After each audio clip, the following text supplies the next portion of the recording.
Yeah, I'm JD. Welcome to my channel. Please subscribe. Please hit like, and let's have a look at what I did this morning. So this morning I had the pallet fork, and the entrance jewel was the new jewel I put in.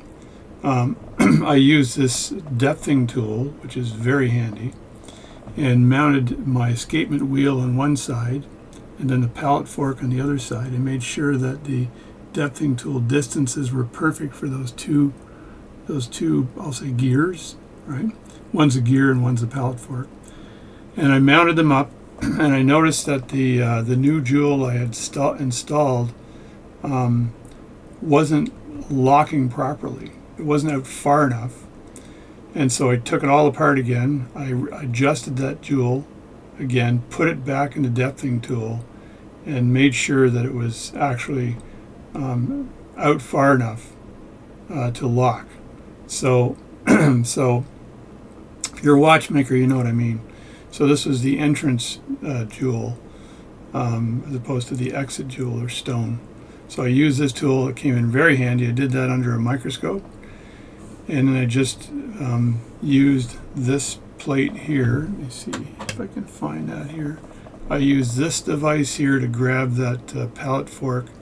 This is pretty handy. You just swing it over and it holds on the pallet fork, and then you heat it kind of in the middle right there, and then the heat transfers over to the pallet fork, and then the shellac melts and then solidifies. So that worked exceptionally well. I did that as well this morning, and I just reinstalled the pallet fork, and I checked for the banking, and I'm going to get close and dirty here to see. So now to test the pallet fork to see if it snaps back and forth and whether I got the jewels in right, I use this little tool here and just go on the edge of the pallet fork, on the outer edge, and then push it just a bit. And there we go. It snapped that way, and it snapped the other way. So that's good news. Now I've got to see whether the balance will actually work on this watch. This is a funky balance. Alright, I've got the balance in my fingertips here, but what I want to do is enter the balance from this side here, because I've got the pallet fork on the right side. So I want to enter it like this and then swing it around. And I'm not sure whether this will work or not, or whether further adjustments need to be made.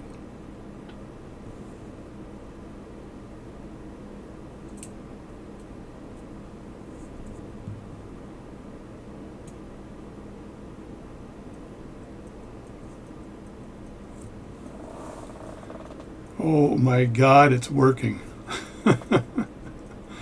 So the watch is actually working now. It's been an adventure and a half. So it's ticking away. This is excellent news. And I think I have what I would call success. All right, I would call this success. You folks have been waiting for this for a long time. So what lessons have I learned here? So this watch had a lot of problems. The first problem it had was the screw heads were broken off on the watch. The second problem it had was that the screw here, the hole through the plate was stripped, and I had to compress that hole and basically create new threading on the inside of that. The third problem it was missing a click for the ratchet wheel, which was nasty. And then the fourth problem it had was the jewel that was on the entrance jewel for the pallet fork had the surface of it looked like the moon. The face of it was a moon cratered surface, which caused the majority of the problem of it not working. And I managed to, the fifth problem it had was the lower jewel and setting for this watch was cracked. So I had to find a new jewel and setting that would fit and give me the proper end shake and side shake on the watch. And the main problem was, those were all of the problems. Then it had the pallet fork. I found a new jewel for the pallet fork, and the new jewel had to be in the right depth. It had to be the right depth. I used the depthing tool to integrate the pallet fork with the escapement wheel to make sure I had the right depth. And when I first did it, I didn't. I had to pull it out a bit more.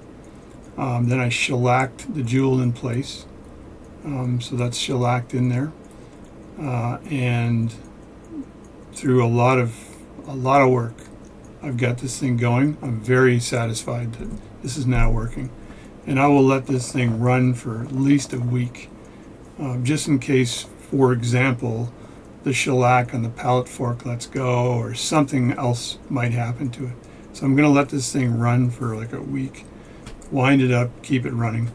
In the meantime, I think I'm going to polish the case on it, deal with the face. The face is pretty good. This is the face of this old Elgin watch here. It's in pretty good shape, but make sure it's nicely cleaned. It's got one crack there, so we'll deal with that. The dial feet are in place. There's no issue there at all. And the hands, I believe, are fine. And I just need to reassemble the watch. But I want to let this thing run for a while and let it run like this. That way, if I have to strip it down, my only concern at all is when you shellac in a jewel, is that shellac hard enough? Is it going to stay? Is there an issue with the shellac? I put the right amount in there. There should be no issue, but I want to run it like this for quite a while, maybe a couple days before I reassemble the watch. In the meantime, I can polish the case up, and it's been an amazing adventure. So this is a gentleman's family watch. The gentleman's from the U.S., and his name is Mark, and I just want to tell you, Mark, this is quite the adventure. Did not know it would take this much work, but it's good stuff. And Mark just wrote me and told me that the watch hasn't run like that in 50 years. So very cool. I'm very proud of myself. I've used the right tools to do the job. A little tiny bit of learning there on setting that jewel for the pallet fork. I don't do that sort of thing very often. Usually the pallet fork with the jewels intact have no issue. Or you can get a new pallet fork with jewels. Dave Coatsworth from Dave's Watch Parts is an excellent source for these sorts of things. This time he did not have this pallet fork for this particular model of watch. Probably glad, because I got to do some pretty cool work on the jeweling. So anyway, I got it working. I'm very, very happy, and I'll talk to you guys later. Thanks for watching my channel, and I hope you enjoyed this.